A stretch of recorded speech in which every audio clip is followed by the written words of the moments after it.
नमस्कार, मैं रिया और आप देख रहे हैं डॉक्टर साहिब। आज हमारे साथ मौजूद है डॉक्टर ए.के. जायसवाल। डॉक्टर साहिब बिहार के सबसे जाने माने चाइल्ड स्पेशलिस्ट है, साथ ही पीएमसीएच में पूर्व एचओडी भी रह चुके हैं। तो डॉक्टर साहब बहुत बहुत स्वागत है आपका हमारे चैनल में। धन्यवाद।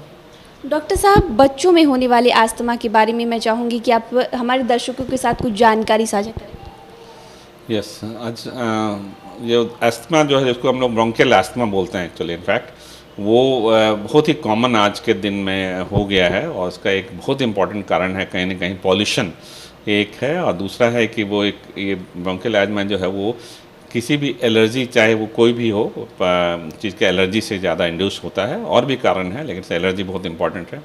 और तीसरी जो इम्पॉर्टेंट बात इस संबंध में बताना चाहूँगा वो ये जेनेटिक्स होता है। मतलब ऐसा कोई छुआछूत की बीमारी नहीं है ये ब्रोंकियल अस्थमा जिसको बोल रहे हैं, और ये आपको घर में किसी को है, फैमिली में, चाहे मदर के फैमिली की साइड से, फादर के साइड से यदि किसी को है तो बहुत हाई चांसेस है।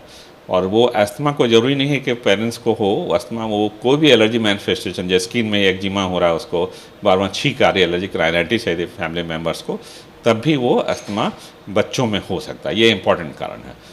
और जैसा मैंने बताया पहले कि जो पॉल्यूशन जो है आजकल इतना पॉल्यूशन हो गया है वो कहीं ना कहीं बहुत कंट्रीब्यूट कर रहा है कि बच्चों में जो एक प्रेसिपिटेट करता है उस तरह का वो अस्थमा का अटैक को।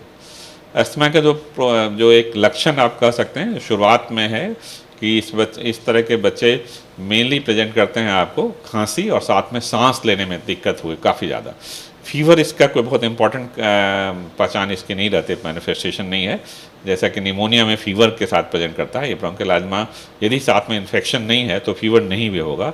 और इसमें इसकी पहचान के लिए जो दो तीन बातें जो सबसे इम्पॉर्टेंट है, एक तो है कि भाई आपको रिकरेंट अटैक होने का रहता है। फर्स्ट अटैक तो कभी भी किसी को हो सकता है, लेकिन ज़्यादातर जो बच्चे आते हैं उनको ये हिस्ट्री मिलती है उनके पेरेंट्स से कि बच्चे को बार बार देखिए बच्चा ठीक रहता है और फिर 2-4 महीने के बाद फिर इसको एकाएक खांसी हुई और सांस फूलने लगता है, फिर दवा से आराम हो जाता है। और बहुत बार सीजनल वेरिएशन मिलता है, किसी पर्टिकुलर सीजन में होता है, तो वो एक सीजनल वेरिएशन का मिलेगा, रिकरेंट हो की हिस्ट्री मिलेगी।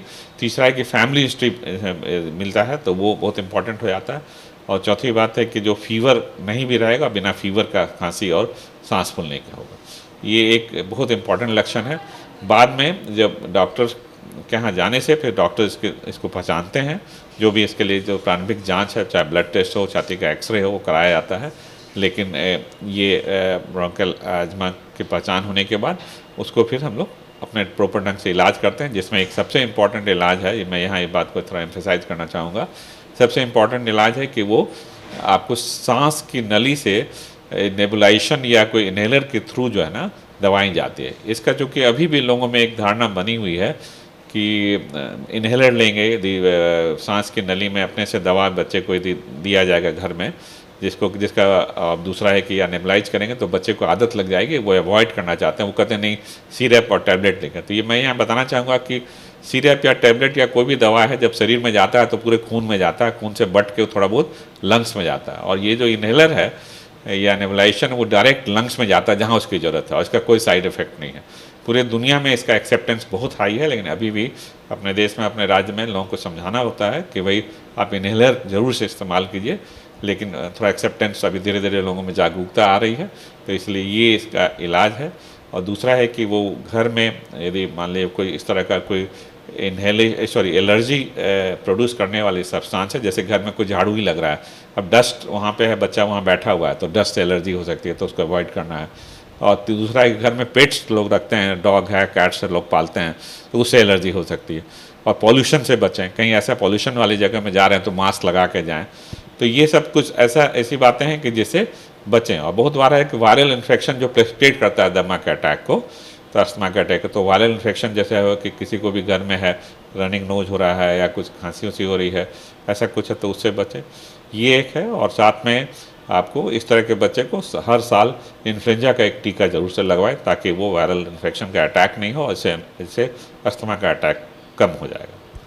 डॉक्टर साहब, अगर बात करें कि जैसा कि आपने बताया जो अस्थमा जो है फैमिली में भी रन करता है, अगर बच्चों को हुआ है तो क्या ये बच्चों के लिए खतरनाक हो सकता है?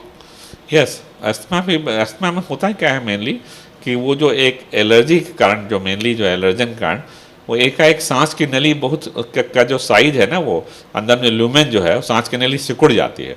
उसके जब सिकुड़ जाएगी और उस समय तो ऑक्सीजन का प्रवाह नहीं हो पाएगा ना कार्बन डाइऑक्साइड निकल पाएगा, तो वो जो फिर वो बच्चे में जब ऐसा ज़्यादा देर तक रह गया, सांस उसका इलाज नहीं हो पाया, तो स्वाभाविक है कि बच्चे में खून के ऑक्सीजन की जो कमी होगी तो उसमें डेथ भी हो सकता है। यदि मान लीजिए कि काफ़ी देर तक यदि लंग्स में प्रॉपर ऑक्सीजनेशन नहीं हो पाया, जो कि लंग्स का काम है ब्लड में ऑक्सीजन को भेजना, वो नहीं कर पाया, तो स्वाभाविक है कि डेथ भी हो सकता है। लेकिन ऐसा आजकल इतने अच्छे ट्रीटमेंट्स आ गए हैं तो अब डेथ अस्थमा में उतना कॉमन नहीं रह गया है, लेकिन फिर भी डेथ भी हो सकता है। दूसरा है, इस तरह के बच्चे जो है ना उनका ग्रोथ फेलियर होगा, क्योंकि स्वाभाविक है बार बार बीमार पड़ रहे हैं, ऑक्सीजनेशन नहीं हो रहा है बॉडी में, हर टिश्यू में, तो उसका ग्रोथ पूरा नहीं हो पा सकता है, बच्चे बार बार बीमार रहेंगे।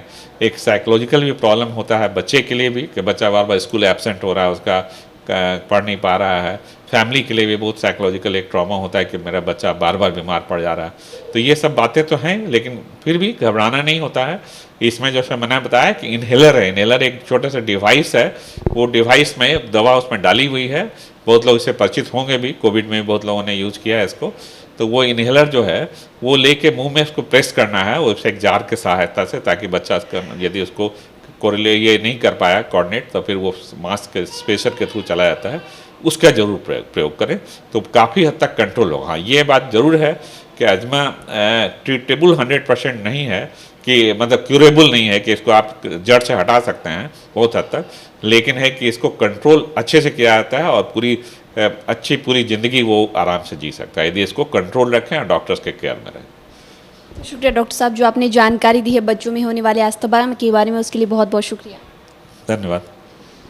तो आप डॉक्टर ए.के. जायसवाल को सुन रहे थे, जिन्होंने पूरी जानकारी हमारे साथ बच्चों में होने वाले अस्थमा के बारे में साझा की। इस विषय में आप क्या सोचते हैं, हमें कमेंट कर जरूर बताएं। चैनल को सब्सक्राइब कर ले, फेसबुक पेज को लाइक कर ले, साथ ही डॉक्टर साहब से आपके क्या सवाल है हमें कमेंट कर या मेल के माध्यम से भेज सकते हैं। वीडियो देखने के लिए आपका शुक्रिया।